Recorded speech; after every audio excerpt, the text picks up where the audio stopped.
much but as loud. Louder. Because I even remember in the plane, the guy was sitting behind me, was speaking to the guy next to him, but he was like, it's like he was addressing the whole cabin. A lot of stereotype and a lot of negative information press out there.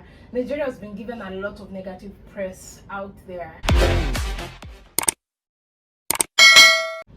Hey guys, welcome back to my YouTube channel. It's Mira here. If you're stopping by for the first time, please kindly consider hitting the subscribe button and subscribe to my channel. But if you're not, thank you so much for always coming back. So in today's video, I have with me African Tigress, The one and only, and she is right here in Lagos, Nigeria. Oh my god, guys, today I'm going to be asking her first impression coming to Nigeria, and this is going to be an awesome video. So without further ado, let us hop straight into this video right away. So yeah, welcome to Nigeria. Omo Naija, no wahala.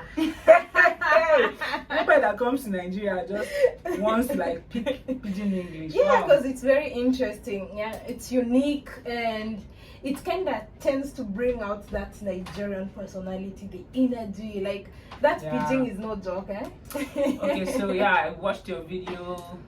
You said you cried coming to Nigeria, and that video was a very positive video, and I would applaud you for that. Anyways, let's head straight to this video. What was your first impression coming to Lagos, Nigeria? Being that it is your first time being in this country, right? Yeah. Okay. I think I'd already set my mind that I want to look at everything positively, because coming to Nigeria, a lot of people were discouraging me. Even if you still go to the comment section of that video, you'll still see some people saying, oh, why did you go to Nigeria? And things like that. Yeah, if you go to the comments. Wow. So I came with it with a very positive outlook. But one thing that really stood out for me, and I've experienced it since I came, is the people. Okay. I find the people to be so friendly. Okay. Like Nigerians are loud, and in most cases, being East African, we are more quiet. We don't talk as much or loud. Okay, not as much, but as loud. Because I even remember in the plane, the guy was sitting behind me, was speaking to the guy next to him, but he was like, it's like he was addressing the whole cabin. So by one thing I noticed is like now being on the ground, interacting with the people are just so friendly. And even when they learn, so you think Nigerians are friendly? I think they are very friendly, like very friendly, especially when they learn, from here. They are just so kind. Yeah.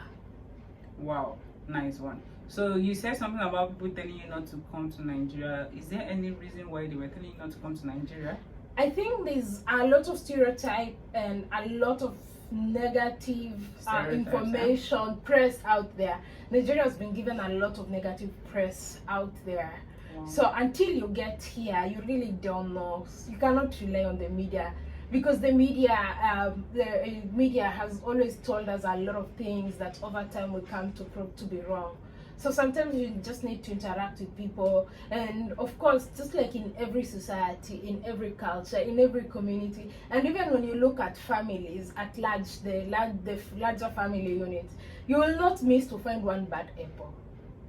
Yes, I think that's true. So there could be maybe some stereotype, maybe because someone says, oh, I interacted with a Nigerian, they did this, but that's just one person. Yes. But then there's a lot of other Nigerians who are really nice. For me, from way back, okay, my first flight out of Kenya was actually to the US. Wow, that's nice. And when I went to the US, I had gone for some programs I was doing then. We were staying in some lovely hotel in New York and all that. And my roommate was Nigerian, so we were given roommates randomly. It was like double sharing rooms. Okay. So she was Nigerian, and she was so kind. I just finished. I'd not even graduated from uni. And at that point I didn't even have money, because you see the trip, everything was paid for, and they told us meals and all that. So me, I didn't carry extra money. My parents don't have that extra money to sponsor that, and for me, I wasn't having any money, so I went. But then when we got there, we had a challenge. we were to buy ourselves food, and then Okay. they reimburse us when we come back home. So apart from breakfast that we could be given out there during the day, some places, some programs maybe at Microsoft or at the UN, we could eat. Some places there's no food, so you have to buy for yourself. So a lot of times she bought food for me. Wow. Like almost every time, as long as we were going to eat, she would buy my food. And even the last day, you know, people in New York, so people are shopping and all that.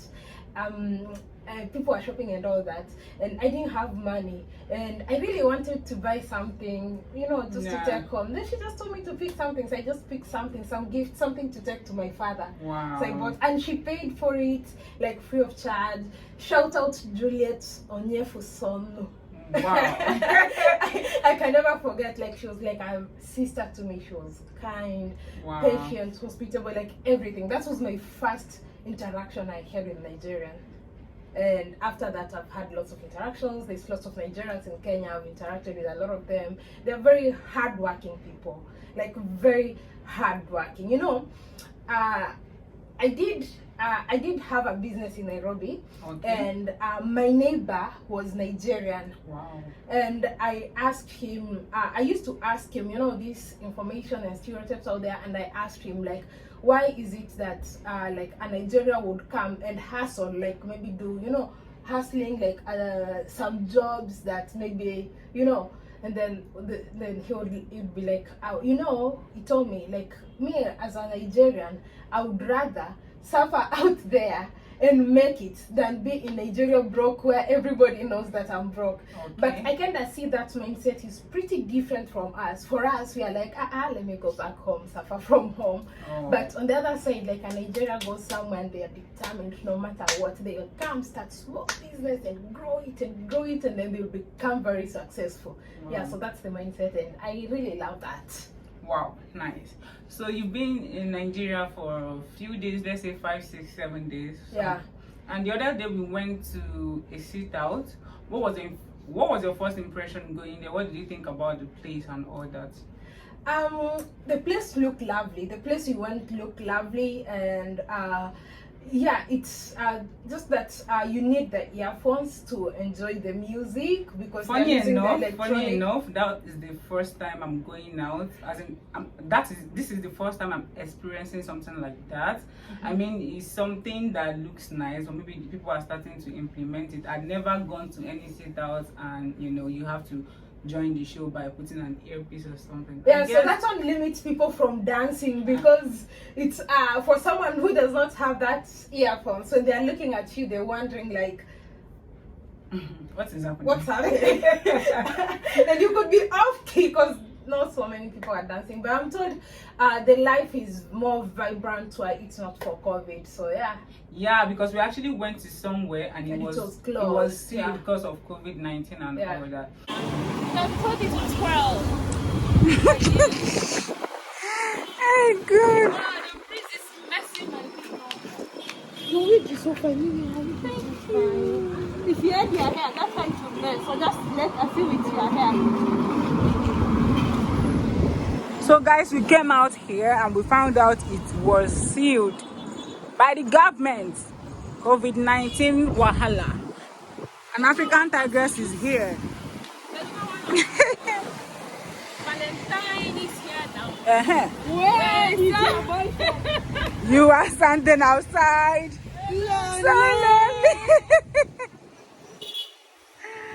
And then I think we actually went to, you made a video, the BRT video and all that. What was your impression when you got there? Were you expecting more or less?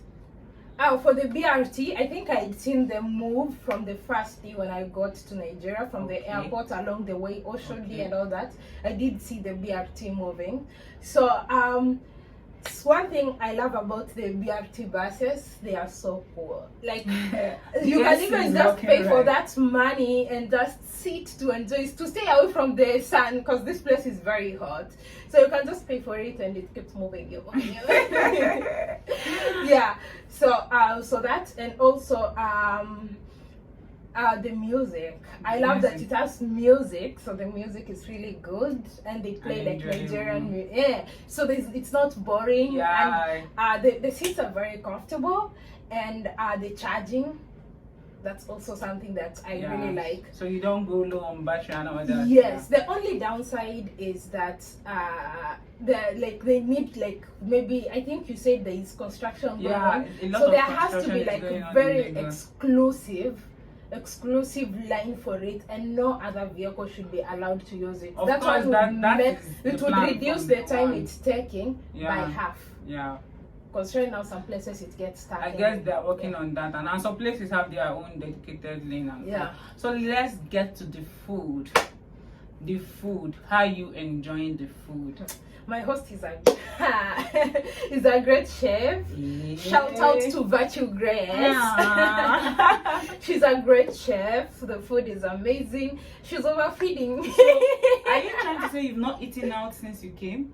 No, she cooks amazing. But no, you've not eaten out. We've not eaten out. Wow, that's amazing. Like seriously, yes, she cooks all the time. Like, and the food is really nice. I don't even know if I would enjoy the food out there like she does it. Oh my goodness. Yeah, that's the food nice. is. And I mean, I love pepper. So even my dad knows I love pepper. So he says he calls it TIGRESS. So I love pepper. So for me, the pepper is just. Yeah. Wow. Yeah, and I love the sauce. It's very thick. Wow, yes. wow. So far so good. We'll say your stay in Nigeria has been an exciting one. Yes.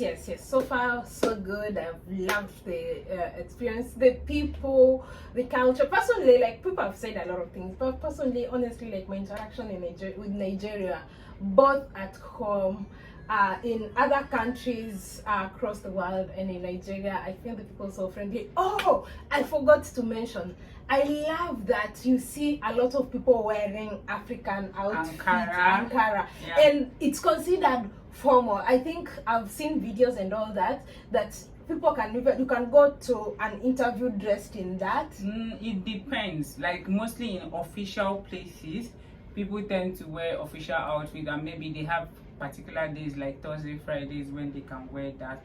But yeah, it depends on it depends on the exact thing you're going for. You can actually wear Ankara. Yeah. If you go to banks, can you find bankers dressed like that? That's what I'm saying. So they have days, maybe on a Friday or something like that. And teachers, lecturers. That's exactly what I'm saying. From Mondays to Wednesdays are considered as maybe official days. So on Thursday and Friday you can put on your Ankara. And some people make it mandatory, only Ankaras on Fridays. You know? Yeah. Oh, okay. I thought it's every day, everywhere that you can wear the Ankara. But I love it. Just like I actually would want to get. But for the business people and people that own their businesses, man, they can wear that every day. I would like to actually get a version, the one like a long top that reaches just at the butt or slightly below the butt, and the pants. I would love to get that. I love it. I see both. I've seen it a lot in men, but I've also seen the female version of that. Wow. Okay, that's nice. I think if we keep talking, this video is gonna like take a long time. The important thing here is that you are enjoying your stay, and I am really glad you are. Thank you for gracing my channel, and I think this brings us to the end of this amazing video. Guys, if you love this video, do not forget to like, share, and subscribe to my channel. You already know her, but I'll leave her link down below in the description box so you guys can go check her out just in case you don't know her. Anyways, I'll catch you guys in my next one. Until then, Kwaheri. We say Kwaheri. What is that? Goodbye. Okay. Kwaheri. Awesome.